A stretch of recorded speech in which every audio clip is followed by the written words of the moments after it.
Apocalypse സിനിമയേക്കാൾ 1000 മടങ്ങ് ഭയാനകം.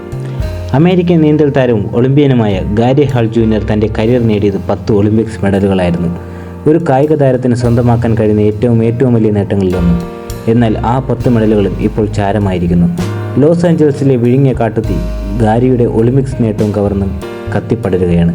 കഴിഞ്ഞ 3-4 ദിവസമായി അമേരിക്കൻ നഗരമായ ലോസ് ഏഞ്ചൽസിൽ തുടരുന്ന കാട്ടുതീ 10,000-കണക്കിന് ഹെക്ടർ ഭൂമി ചാരമാക്കുകയും അത്രയുമേറെ വീടുകളും കെട്ടിടങ്ങളും ചാമ്പലാക്കുകയും ചെയ്തിരുന്നു. കുടുംബാംഗങ്ങളുമായി ഓടി രക്ഷപ്പെട്ടവരിൽ പാവപ്പെട്ടവരും പണക്കാരും സാധാരണക്കാരും എല്ലാം ഉണ്ട്. ഇത്തരത്തിൽ കിടപ്പാടവും സ്വത്തുക്കളും നഷ്ടപ്പെട്ട പ്രമുഖരിൽ ഒരാളാണ് 50-കാരനായ ഗാരി. ഒരു കാലത്ത് അമേരിക്കയുടെ അഭിമാനം മാനോളം ഉയർത്തിയ നീന്തൽ താരം.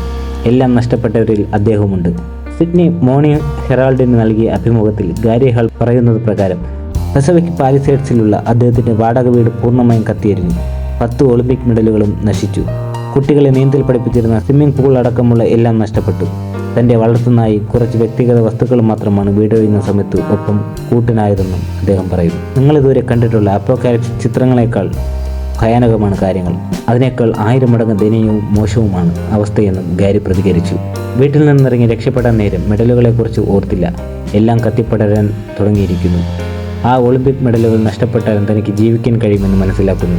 എന്തൊക്കെ പറഞ്ഞാലും അതൊരു ഭൗതിക വസ്തുവല്ലേ. അതൊക്കെ വീണ്ടെടുക്കാൻ ഒരു പക്ഷേ പ്രയാസമായിരിക്കും. പക്ഷേ ഇതുപോലെയൊരു സാഹചര്യത്തിൽ എന്ത് ചെയ്യാനാകും, ഗാരി ചോദിച്ചു. ദക്ഷിണ കാലിഫോർണിയയെ ഏതാണ്ട് പൂർണ്ണമായും ചാമ്പലാക്കിയ കാട്ടുതീ ലക്ഷക്കണക്കിന് പേരെയാണ് അഭയാർത്ഥികളാക്കിയത്. ശക്തമായ വരണ്ട കാറ്റ് ഇടവേളകളില്ലാതെ വീശുന്നതിനാൽ തീ അണയ്ക്കാനുള്ള ദൗത്യം ശ്രമകരമായി തുടരുകയാണ്.